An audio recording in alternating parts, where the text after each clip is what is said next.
Chapter number 8 start कर रहे हैं। आसान चैप्टर है, तो कॉपी पेन निकाल लीजिएगा, साथ साथ नोट कीजिएगा। ठीक है, तो पहले हम जो थोड़ा सा बेसिक पढ़ेंगे और उसके बाद क्वेश्चन से स्टार्ट करेंगे। ठीक, तो आप हेडिंग ढालिएगा चतुर्भुज, क्योंकि चैप्टर का नाम चतुर्भुज है ना, तो चतुर्भुज के ही बारे में पढ़ना है। तो चतुर्भुज होता क्या है? चतुर्भुज आप किसे कहते हैं? जिसके अंदर 4 भुजाएं हों। भी जैसे कोई आकृति है, इस आकृति में जैसे 4 भुजाएं हैं, तो आप इसको चतुर्भुज कह सकते हैं, कोई दिक्कत नहीं है। ठीक है, अच्छा, क्या मैं इसको चतुर्भुज कह सकता हूँ? कह सकते, कोई दिक्कत नहीं। 1, 2, 3 और 4 भुजाएं इसमें भी हैं, तो इसको कह लो, कोई दिक्कत नहीं है। अच्छा, अब मुझे ये बताओ, क्या आप इसको चतुर्भुज कह सकते हो? इसमें भी तो 4 भुजाएं हैं, लेकिन क्या यह चतुर्भुज कहलाएगा? नहीं कहलाएगा। कारण सिंपल सा है कि चतुर्भुज हमेशा बंद आकृति होती है। जैसे त्रिभुज को हमने देखा था, तो वो एक बंद आकृति थी। अब यहाँ पर अगर आप देखो तो ये बंद आकृति है, इसको चतुर्भुज कह दो, कोई दिक्कत नहीं। ये भी बंद आकृति है, पूरी तरह से तरह क्लोज है, तो इसको चतुर्भुज कह सकते हो। लेकिन ये बंद आकृति नहीं है, यहाँ से ओपन है ना, तो इसको आप चतुर्भुज नहीं कह सकते। ठीक है, तो चतुर्भुज कहते हैं एक ऐसी बंद आकृति को जिसकी 4 भुजाएं। ठीक, अच्छा, चतुर्भुज कितने प्रकार के हैं कि इसके प्रकारों को समझना बहुत ज़रूरी है। तो चतुर्भुज बेसिकली 3 प्रकार के होते हैं। पहला होता है समलंब, दूसरा होता है समांतर चतुर्भुज, और तीसरा प्रकार है पतंग। ठीक है, तो इनके बारे में ही हमने पढ़ना है। पूरा का पूरा चैप्टर इसके ऊपर ही है, भाई इनके अंदर क्या गुण होते हैं, क्या क्या खास बातें होती हैं। ठीक है, समांतर चतुर्भुज कब बनता है, कब नहीं बनता, क्या खास बात है, इनके बारे में पढ़ना है। तो इस डायग्राम को है ना बिल्कुल साफ साफ उतारिएगा, जो भी मैं अभी डायग्राम बनाऊंगा उसको। ठीक, तो बात करते हैं सबसे पहले समलंब की। तो समलंब की आकृति कुछ इस तरीके की दिखती है। ठीक, समलंब की खास बात यह है कि इसमें भुजाओं का एक जोड़ा समांतर होता है। मतलब समझना है इसका, जैसे ए बी सी डी आपका समलंब है ना, तो इसमें ए बी समांतर पाएगा सी डी के। कोई भी एक जोड़ा हो सकता है कि ये समांतर हो या फिर ये समांतर हो, लेकिन एक ही जोड़ा समांतर होगा। समांतर का मतलब कि अगर मैं ए बी को आगे बढ़ाता जाऊँ, सी डी को भी आगे बढ़ाता जाऊँ, तो सीधी सीधी चलती जाएंगी, मिलेंगे नहीं। ठीक है ना, जैसे यहाँ पे ए बी और सी डी समांतर है ना, तो ए बी और सी डी को आगे बढ़ाते जाओ, कभी भी नहीं मिलेंगी। लेकिन ए डी और बी सी समांतर नहीं होंगी। ठीक है ना, क्योंकि अगर आप इसको आगे बढ़ाओगे, इसको भी आगे बढ़ाओगे, तो एक दूसरे को काट लेंगी ना। ठीक है, तो समलंब में भुजाओं का एक जोड़ा समांतर होता है। जब समांतर चतुर्भुज क्या है? समांतर चतुर्भुज में भुजाओं का 2 जोड़े समांतर होते हैं। मतलब समझिए इसका, जैसे हमारे पास ये ए बी सी डी एक समांतर चतुर्भुज है, तो इसका मतलब ये है कि ये भुजा इसके समांतर है और ये वाली भुजा इसके समांतर है। मतलब कभी नहीं मिलेंगे, आप कितना बढ़ा लो आगे, कभी भी एक दूसरे से नहीं मिलेंगे, चलती जाएंगे चलती जाएंगे। ठीक है, तो इसको हम बोलते हैं समांतर चतुर्भुज। समांतर चतुर्भुज एक ऐसी आकृति होती है, एक ऐसी बंद आकृति जिसमें आमने सामने की भुजाएं समांतर हो। ठीक है, अच्छा, इसमें एक और ख़ास बात है कि ये भुजाएं समांतर तो हैं, आमने सामने की भुजाएं समांतर तो हैं, साथ साथ में ये बराबर भी हैं। ये भुजा इसके बराबर है और ये वाली भुजा इसके बराबर है। ठीक है, 2 गुण मैंने बताया आपको कि इसमें आमने सामने की भुजाएं समांतर होती हैं, प्लस आमने सामने की भुजाएं बराबर होती हैं। ठीक है, अच्छा, पतंग की बात कर लेते हैं। तो पतंग कुछ इस प्रकार की आकृति होती है, कुछ इस प्रकार की, जैसे हम ऑब्वियसली हमने देखा है पतंग को, तो उसी प्रकार की आकृति होती है। ठीक है, पतंग में कोई भी भुजा समांतर नहीं होती, लेकिन ये भुजा इस भुजा के बराबर होती है। समांतर नहीं है, बराबर है। बराबर और समांतर में अंतर है। ठीक है, बराबर का मतलब ये 5 है तो ये भी 5 होगा। समांतर का ऐसा मतलब नहीं है। समांतर का मतलब है कि अगर ये 5 है तो ये 5 जो होना जरूरी नहीं है, हो भी सकता है नहीं भी हो सकता है। यहाँ मान लो यहाँ पे 7 है, ठीक है, लेकिन फिर भी समांतर होंगे। बराबर में प्रॉपर बराबर ना, ये 5 है तो ये भी 5, ये 8 है तो ये भी 8 हो गए। इस तरीके से मतलब ये भुजा इस भुजा के बराबर होती है और ये वाली भुजा इस भुजा के बराबर होती है। ठीक है, तो हमने ना तो समलंब पढ़ना ना पतंग पढ़ना, हमने पढ़ना समांतर चतुर्भुज। भाई इसके क्या क्या गुण हैं, ठीक है, इसके कितने प्रकार है, समांतर चतुर्भुज के भी कितने प्रकार हैं, ठीक है, उनको हमने पढ़ना है। तो समांतर चतुर्भुज के 2 गुण तो मैंने आपको बता दिए कि इसके आमने सामने की भुजाएं बराबर होती हैं और समांतर होती हैं। ठीक है, तीसरा गुण है कि इसके आमने सामने के कोण बराबर होते हैं। ये कोण इस कोण के बराबर है और ये वाला कोण इस कोण के बराबर है। ठीक, चौथा गुण इसमें है कि इसके विकर्ण परस्पर एक दूसरे को समद्विभाजित करते हैं। समद्विभाजित का मतलब कि अगर ये ए ओ है ना तो डी ओ बराबर होगा बी ओ के, ए ओ बराबर होगा सी ओ के। तो कुल मिला के ये गुण है। पहला गुण मैंने आपको बताया कि इसके आमने सामने की भुजाएं समांतर होती हैं। दूसरा गुण आमने सामने की भुजाएं बराबर होती हैं। तीसरा गुण इसके आमने सामने कोण बराबर होते हैं। चौथा गुण इसके विकर्ण परस्पर एक दूसरे को समद्विभाजित करते हैं। ये 4 गुण आप ध्यान रखिएगा। बस आप आकृति देखिएगा, आकृति देखते ही आपको पता चल जाएगा। भाई जब मैं ऐसे निशान लगा रहा हूँ एरो के तो इसका मतलब समांतर, ये रेखा इसके समांतर है। जब मैं बराबर का निशान लगा रहा हूँ तो इसका मतलब भुजाएं बराबर हैं, ये भी भुजाएं बराबर हैं, ठीक है, ये इसके बराबर है, ये इसके बराबर है। तो आपको फटाफट पता चल गया कि इसके अंदर क्या क्या गुण है। और क्वेश्चन जब आएंगे ना तो उनमें हम गुणों का इस्तेमाल करेंगे, समांतर चतुर्भुजों के क्या गुण हैं, ठीक है, इस तरीके से जब हम क्वेश्चन करेंगे तो ज़्यादा समझ में आएगा। लेकिन अब ये थ्योरी करनी ज़रूरी है। अच्छा, अब समांतर चतुर्भुज के 2 भाग हैं, मतलब दो प्रकार हैं। ठीक, एक है आपका आयत और दूसरा है आपका समचतुर्भुज। अब आयत के बारे में तो आपने सुन रखा है। आयत कुछ इस प्रकार की आकृति होती है। अब जरूरी नहीं कि आयत हमेशा इस प्रकार की हो, ठीक है, इसको भी आप आयत ही बोलते हैं, लेकिन इसका एक अलग नाम आ गया वर्ग। इसको भी आप आयत बोल सकते हो, कोई ऐसा जरूरी नहीं होता कि यही आयत होगा। ठीक है, अब आयत के अंदर खास बातें क्या हैं वो समझिए। ठीक है, आयत क्योंकि समांतर चतुर्भुज का ही भाग है तो आयत के अंदर भी सारे गुण इसके आएंगे। समझ रहे हो, जो आयत है उसमें सारे गुण समांतर चतुर्भुज के ही आएंगे क्योंकि उसी का भाग है। यानी कह सकता हूँ कि इसकी आमने सामने की भुजाएं बराबर भी होंगी और समांतर भी होंगी। ये भुजा इसके समांतर भी है, बराबर भी है, और ये वाली भुजा इसके भी समांतर है और बराबर होंगे। ठीक है, आपने गुण ध्यान रखने हैं बस। ठीक, अच्छा, और क्या कह सकता हूँ, कह सकता हूँ कि इसके आमने सामने के कोण बराबर होंगे। जो जो गुण आपने समांतर चतुर्भुज में पढ़ा था ना वही सेम गुण आयत में आएगा। ठीक है, और हमने क्या पढ़ा था कि भैया इसके विकर्ण परस्पर एक दूसरे को समद्विभाजित करते हैं, तो इसके भी करेंगे क्योंकि आयत समांतर चतुर्भुज ही है, उसी का एक भाग है। ठीक है, यानी ये इसके बराबर होगा और ये इसके बराबर होगा। बात समझ में आ गई। तो ये तो हो गए हमारे आयत के गुण। अब आयत के सारे गुण समांतर चतुर्भुज वाले ही हैं, लेकिन आयत के खुद के 2 गुण भी हैं। ठीक है ना, अब भाई आयत एक अलग नाम है तो खुद के कुछ एक गुण भी रखता होगा ये। तो खुद के इसके 2 गुण हैं भाई। पहला गुण है कि इसके विकर्ण बराबर होते हैं। भाई अगर ये ए बी सी डी है तो मैं कह सकता हूँ कि ए सी पूरा का पूरा ए सी बराबर होगा बी डी के। ठीक है, अगर आप इसमें देखो ना तो इसमें ए ओ बराबर ओ सी है, इसमें भी ऐसी है, ए ओ बराबर ओ सी होगा, इसमें कोई दिक्कत नहीं है। लेकिन इसमें पूरा का पूरा विकर्ण भी दूसरे विकर्ण के बराबर होगा, किसी और आकृति में नहीं होगा, सिर्फ इसमें। तो ये इसकी खास बात है, सारे के सारे गुण समांतर चतुर्भुज के ले रहा है लेकिन प्लस में अपने पास 2 गुण रख रहा है ये। पहला ये कि इसके विकर्ण बराबर है, यानी कह दूं ए सी बराबर है डी बी के।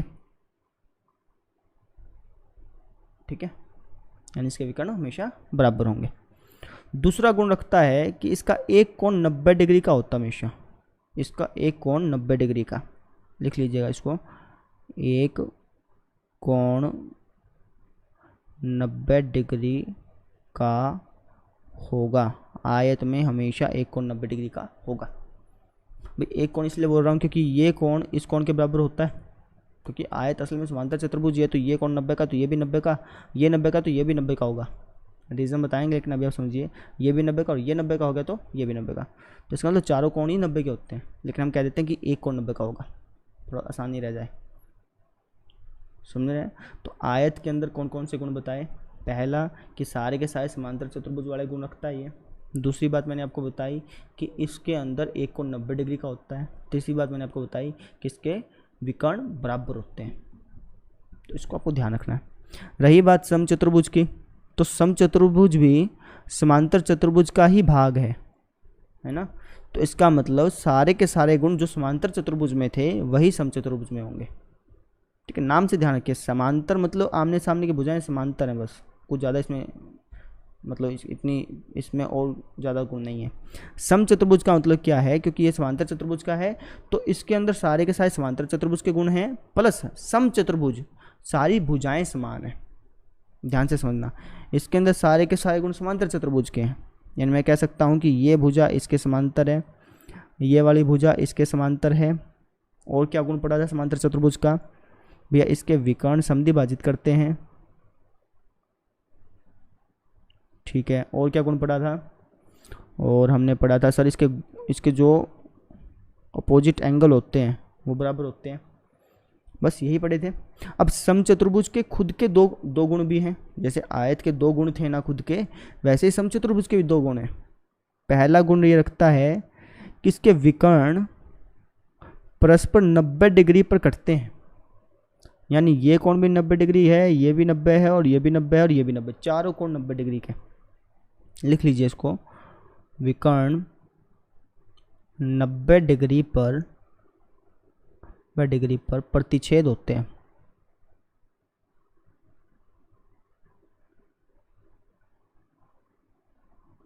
तो एक तो ये गुण हो गया इसका खास। दूसरा गुण खास क्या है कि इसकी सभी भुजाएं ही बराबर होती हैं। आमने सामने तो हैं लेकिन सभी होगी, समझ रहे हो? ये भुजा इसके बराबर तो है, ठीक है, ये भुजा इसके बराबर तो है, लेकिन ये भुजा इसके भी बराबर है, इसके भी बराबर है, इसके भी बराबर, चारों के ही बराबर है। बात समझ रहे हैं? सारे के सारे गुण समांतर चतुर्भुज के अभी भी हैं इसके पास, लेकिन एक और पावर इसको मिल गई कि इसकी सभी भुजाएं बराबर होंगी। तो आप लिख लीजिएगा, सभी भुजाएं बराबर होती हैं।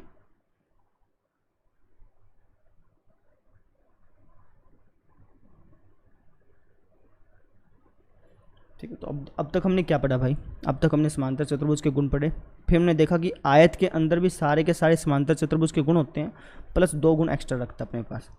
समचतुर्भुज के अंदर भी सारे के सारे गुण समांतर चतुर्भुज के होते हैं, प्लस दो गुण ये एक्स्ट्रा रखता है अपने पास। ठीक है, ये डायग्राम बहुत इंपॉर्टेंट डायग्राम है, इसलिए मैं इसको बहुत स्लो करा रहा हूँ, समझ रहे हैं? अच्छा, अब ये हमारा लास्ट टॉपिक आ गया।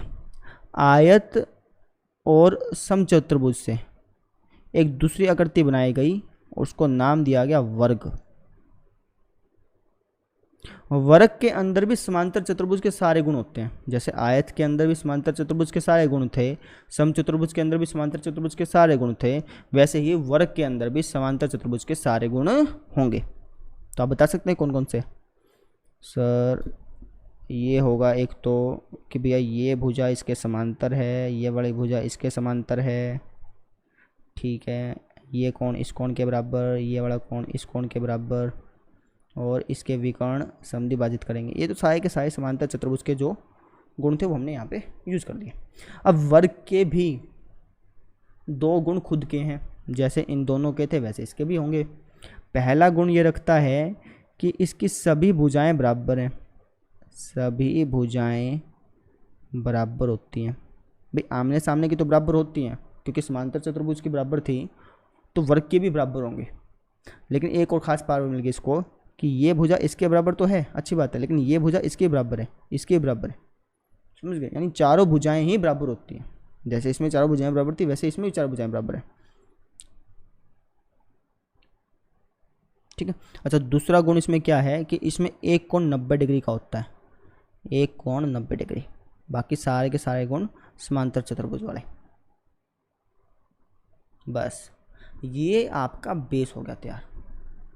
ठीक है, अब इस डायग्राम की मदद से आप दोनों एक्सरसाइज निकाल सकते हो, दोनों बिना कोई प्रमेय पढ़े, क्योंकि सारी की सारी प्रमेय ही इसमें आ गई। बात समझ रहे हैं? तो मैं थोड़ा सा जल्दी ऐसे एक बार रिकैप कर लेता हूँ, क्योंकि बहुत इंपॉर्टेंट चीज़ें हैं ये। देखो, सबसे पहले समांतर चतुर्भुज। समांतर चतुर्भुज में 4 गुण बताए मैंने आपको। कौन कौन से? पहला कि इसके आमने सामने की भुजाएं समांतर होती हैं और बराबर होती हैं। दूसरा गुण मैंने बताया, मतलब तीसरा गुण मैंने आपको बताया कि इसके सामने सामने के कोण बराबर होते हैं। चौथा गुण मैंने आपको बताया कि इसके विकर्ण परस्पर समद्विभाजित करते हैं। 4 गुण बताए। 4 गुण इसमें भी हैं, 4 इसमें भी हैं, 4 इसमें भी हैं। तीनों की तीनों आकृतियों में ये 4 गुण हैं। ये 4 गुण तो हैं ही हैं। बस इसके अंदर 2 गुण एक्स्ट्रा ऐड हो गए, इसके अंदर 2 गुण एक्स्ट्रा ऐड हो गए, और इसके अंदर 2 गुण एक्स्ट्रा ऐड हो गए। आयत के 2 गुण कौन कौन से थे? कि इसके विकर्ण बराबर होंगे प्लस एक कोण 90 का होगा। समचतुर्भुज के 2 गुण कौन थे जो अलग थे? वो थे हमारे पास कि इसकी सभी भुजाएं बराबर होंगी और इसके विकर्ण 90 डिग्री पर काटेंगे। वर्ग के 2 गुण एक्स्ट्रा कौन से थे? कि इसकी सभी भुजाएं बराबर होंगी और इसका एक कोण 90 डिग्री का होगा। ठीक है, ये चीज़ समझ में आ गई ना? तो आपको सारा का सारा चैप्टर समझ में आ जाएगा। इसको आप अच्छी तरह नोट कर लीजिए। जब हम क्वेश्चंस करेंगे ना, तो इसको आप साइड में रखिएगा साथ में अपने, आपको सारे के सारे क्वेश्चन समझ में आ जाएंगे। तो अब हम क्वेश्चन स्टार्ट करते हैं। ठीक है, तो पहला क्वेश्चन देखो, आसान क्वेश्चन है। बोल रखा है कि एक चतुर्भुज के कोण 3:5:9:13 के अनुपात में है। इस चतुर्भुज के सभी कोण ज्ञात करो। भाई कोई चतुर्भुज है, मान लो ये चतुर्भुज है। ठीक है, मान लिया ABCD, इसके कोणों का अनुपात दे रखा है। ठीक है, तो हम क्या करेंगे, इनको कोणों में चेंज कर देंगे। जैसे 3:5:9:13 दिया ना, तो ये हो जाएगा आपका 3x, ये 5x, ये वाला 9x और ये 13x। मैंने आपको पहले कराया था कि जब भी आपको अनुपात में मिल जाए, तो अगर आपको उसको कोणों में चेंज करना है या भुजाओं में चेंज करना है, तो आप उसके साथ कोई ना कोई चर लगा दो। जैसे हमने यहाँ पे x लगा दिया, समझ रहे हैं ना? तो ये 3x हो गया, ये 5x, ये 9x और 13x। हमें सभी कोण ज्ञात करने हैं। तो मुझे पता है कि चतुर्भुज के सभी कोणों का जोड़ हमेशा 360 डिग्री होता है। पिछली क्लास में पढ़ा था आपने। कोई चतुर्भुज है तो उसके चारों कोणों का जोड़ हमेशा 360 डिग्री होगा। तो मैं कह दूंगा 3x + 5x + 9x + 13x, इन चारों का जोड़ जो है वो 360 डिग्री होगा। और वहाँ से मेरी x की वैल्यू आ जाएगी, पुट कर दूंगा, हमारा आंसर आ जाएगा। बस समझ में आ गई? अब इसको लिख के देखते हैं। तो पहले आप खुद लिख लीजिएगा और उसके बाद ना लिखा जाए तो आप देख लीजिएगा। तो मैं लिख देता हूँ यहाँ पे, माना चतुर्भुज के कोण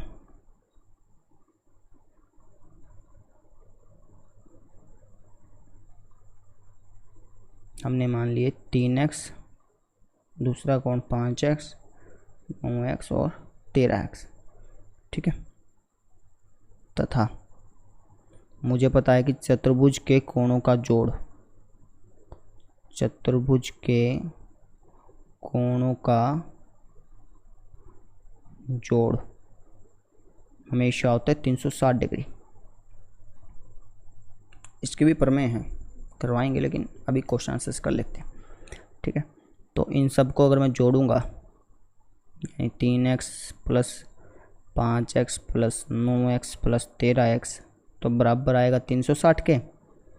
और 3 और 5 8 और 8 और 9 17 और 13 30x हो गया। ये बराबर हो गया 360 डिग्री के। यहाँ से 30 गुणा में, यहाँ जाके भाग में चल जाएगा, तो x की वैल्यू आ गई आपकी 360 डिग्री बटे में 30। 0 से 0 कट गया, 3 एकम 3, 3 दूनी 6, यानी x की वैल्यू आपकी आ गई 12 डिग्री। बस में आ गई। तो x होगा हमारा 12 डिग्री का। तो मुझे अगर एंगल निकालने तो निकाल सकता हूँ मैं।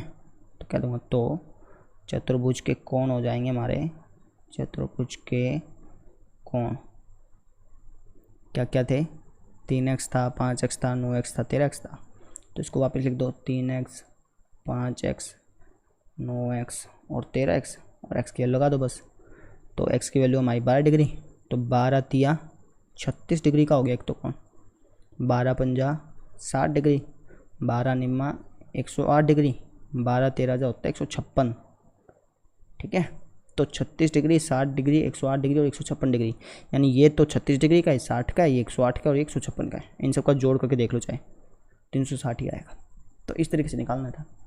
तो रिकैप करा देता हूँ, मुझे अनुपात में दिया था, मैंने उनको कोणों में चेंज कर लिया, सिर्फ उसके साथ x लगा दिया।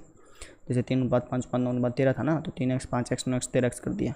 मुझे पता था कि इन चारों कोणों का जोड़ जो है वो 360 होगा, वहाँ से मेरी x की वैल्यू आ गई, बस हमारा आंसर निकल गया। आसान था।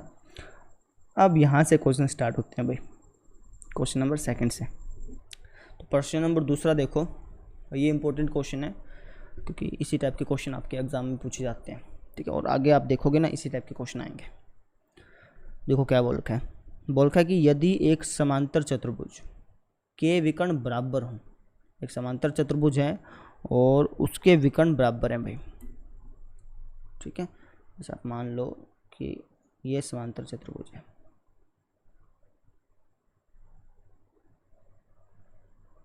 और इसके विकर्ण बराबर दे रखे हैं, टीबी बराबर AC दे रखा आपको। हमें दर्शाना है कि एक आयत होगा, यानी मुझे एक समांतर चतुर्भुज मिला है, तो समांतर चतुर्भुज के सभी गुण मुझे मिले हुए हैं, यानी मैं कह सकता हूँ कि AB बराबर है CD के और AD बराबर है CB के। समांतर चतुर्भुज के सारे गुणों में पहला गुण तो यही था ना कि सामने की भुजाएं बराबर होती हैं और समांतर भी होती हैं भाई। तो ये सारे गुण मुझे मिले हुए हैं, जो भी जो समांतर चतुर्भुज के गुण हैं वो मुझे मिले हुए हैं। तो इनके आमने सामने भुजाएं समांतर भी हो गई और बराबर भी हो गई। और क्या गुण मिला हुआ है कि भैया इसके विकर्ण जो हैं वो परस्पर समद्विभाजित करते हैं, ये भी मुझे मिलेगा, है ना। समांतर चतुर्भुज जो हमने पढ़ा था, इसके आमने सामने कोण बराबर होंगे, ये भी हमने पढ़ रखा है, ठीक है। तो ये सारे गुण मेरे पास हैं, और प्लस में मुझे दे दिया कि इसके विकर्ण बराबर हैं, यानी मुझे AC बराबर मिल गया BD के। समझ रहे हो भाई, DO बराबर OB तो है, इसको मान लो DO बराबर OB तो है, लेकिन अब पूरा का पूरा DB भी AC के बराबर है, ये हमको मिला हुआ है। हमें सिद्ध करना है कि एक आयत है, मुझे इसको एक आयत सिद्ध करना है। मैंने आपको कहा था ना कि इस टाइप के क्वेश्चन मिलेंगे, तो वैसे ही टाइप का क्वेश्चन है। अब देखो आयत के अंदर क्या क्या गुण होते हैं, जो भी आपको सिद्ध करना है ना उसके अंदर देखो क्या क्या गुण होते हैं। मुझे आयत सिद्ध करना है ना, तो आयत के अंदर कौन कौन से गुण होते हैं भाई। आयत के अंदर सारे के सारे समांतर चतुर्भुज के गुण होंगे, बताया था, और खुद के 2 गुण थे उसके पास। देखो समांतर चतुर्भुज के तो सारे गुण हैं इसके पास, खुद के 2 गुण कौन से थे कि भाई उसके विकर्ण बराबर होते हैं, चलो यहाँ पे विकर्ण तो बराबर है, और एक गुण कौन सा था कि उसका एक कोण 90 डिग्री होता है, यानी मुझे कैसे ना कैसे करके इस एंगल को 90 डिग्री दिखाना है बस, है ना। बाकी सारे गुण तो हैं, बाकी सारे के सारे गुण हैं मेरे पास आयत के। आयत के अंदर समांतर चतुर्भुज के गुण होते हैं, वो भी है मेरे पास, उसके विकर्ण बराबर होते हैं, वो भी है मेरे पास। बस एक की कमी है कि उसका एक कोण 90 डिग्री नहीं है, तो मुझे कैसे ना कैसे करके इस कोण को 90 डिग्री दिखाना है। अब इस कोण को मैं 90 डिग्री कैसे दिखाऊंगा, उसको हमने सोचना है, ठीक। तो पहले हम इसको डिटेल्स लिख देते हैं सारी की सारी।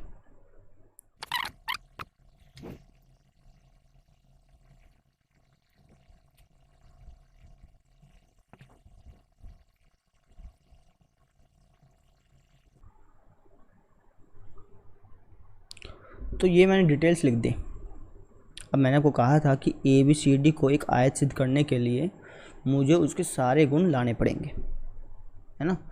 तो भाई सारे गुण तो हैं, समांतर चतुर्भुज के भी उसके गुण हैं, उसके विकर्ण भी बराबर हैं, लेकिन सिर्फ एक गुण की कमी है कि एंगल A 90 डिग्री का नहीं है। तो एंगल A को 90 डिग्री का दिखाने के लिए मैं काम करता हूँ, मैं इन दोनों त्रिभुजों को, स्टेप समझ लेना पहले, इन दोनों त्रिभुजों को, एक तो ये त्रिभुज प्लस एक ये त्रिभुज, इन दोनों त्रिभुजों को सर्वांगसम दिखा दूंगा। अब उससे क्या होगा, क्योंकि जब ये दोनों त्रिभुज सर्वांगसम हो जाएंगे तो ये वाला कोण, ठीक है, एंगल A बराबर हो जाएगा एंगल B के। समझ रहे हो, मैं पहला स्टेप में क्या करूँगा, त्रिभुज DAB को सर्वांगसम दिखाऊंगा त्रिभुज CBA के। सर्वांगसम दिखाने से क्या हो जाएगा, ये वाला कोण इस कोण के बराबर हो जाएगा, ठीक है। और फिर मुझे पता है कि ये भुजा इस भुजा के समांतर है, ये एक तिर्यक रेखा का काम करेगी और ये दोनों बन जाएंगे सह आंतरिक कोण, तिर्यक रेखा के एक तरफ बनने वाले कोण। कि देखो अगर आप इसको ऐसे घुमाओगे, थोड़ा टेढ़ा घुमाओगे तो ये कुछ ऐसे दिखेगा, है ना। तो ये वाला कोण और ये वाला कोण कुछ ऐसा कोण है, तो ये क्या होते हैं, तिर्यक रेखा के एक तरफ बनने वाले कोण ना। ये इतने ऊपर बना रखे हमने, थोड़ा सा टेढ़ा कर बना लो चाहे, ठीक है। तो ये तिर्यक रेखा के एक तरफ बनने वाले कोण है, तो इन दोनों का जोड़ होगा 180। यहाँ से हमारा ये कोण निकला आएगा 90, और यही मुझे चाहिए। बस में आ गई। तो ऐसे करेंगे हम। बस आपको ये समझना है कि जो आपको दर्शाना है ना, तो उसके लिए मुझे कौन कौन से गुण चाहिए। इसलिए मैं आपको बार बार कह रहा था कि भाई गुण पे थोड़ा सा ध्यान लगा दो, ठीक है, वो इम्पोर्टेंट है ना। तो सबसे पहले हमने स्टेप क्या किया वो बताओ। सबसे पहले सर हमने ये त्रिभुज लिए DAB और एक त्रिभुज लिए CBA, और इन दोनों को सर्वांग सम दिखाने की कोशिश की। करते हैं, चलो पहले आप खुद लिख लो, खुद करो, करके देख के करो। त्रिभुज DAB व त्रिभुज CBA, मतलब खुद निकाल के देख लो एक बार। इन दोनों में देखो DA बराबर है CB के, क्योंकि समांतर चतुर्भुज की आमने सामने की भुजाएं बराबर होती हैं, तो ये भुजा इसके बराबर हो गई, और ये भुजा दोनों में कॉमन है, इस त्रिभुज में भी और इस त्रिभुज में भी, है ना। अच्छा, ये भुजा आपको बराबर दे रखी थी, विकर्ण थे ये, तो साइड से ये दोनों त्रिभुज सर्वांग सम आ जाएंगे। कैसे लिखोगे, DA बराबर CB समांतर चतुर्भुज की सम्मुख भुजाएं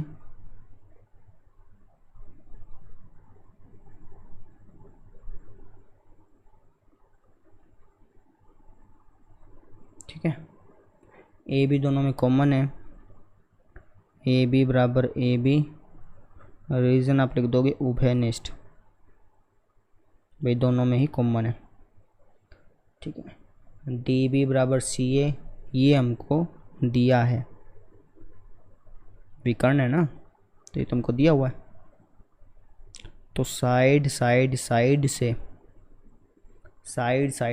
से त्रिभुज DAB सर्वांग सम हो गई है त्रिभुज CBA के, ठीक है। तो जब दो त्रिभुज सर्वांग सम होती हैं, जैसे यहाँ पे त्रिभुज DAB सर्वांग सम हुई ना त्रिभुज CBA के, तो जब दो त्रिभुज सर्वांग सम होती हैं तो उनके संगत कोण बराबर होते हैं, यानी इसका एंगल A बराबर होगा इसके एंगल B के। जो आप यहाँ से देख लो, एंगल A बराबर होगा एंगल B के, ठीक है। और मुझे पता है कि एंगल A और एंगल B, इन दोनों कोणों का जोड़ 180 होगा, लिख सकते हो। और angle A plus angle B, इन दोनों कोणों का जोड़ कितना होगा भाई, 180 होगा। रीज़न ज़रूर लिख देना। रीज़न क्या लिखोगे, क्योंकि ये तिर्यक रेखा के एक तरफ बनने वाले कोण हैं, तिर्यक रेखा के एक तरफ बनने वाले कोण, या फिर आप लिख दो सह आंतरिक कोण।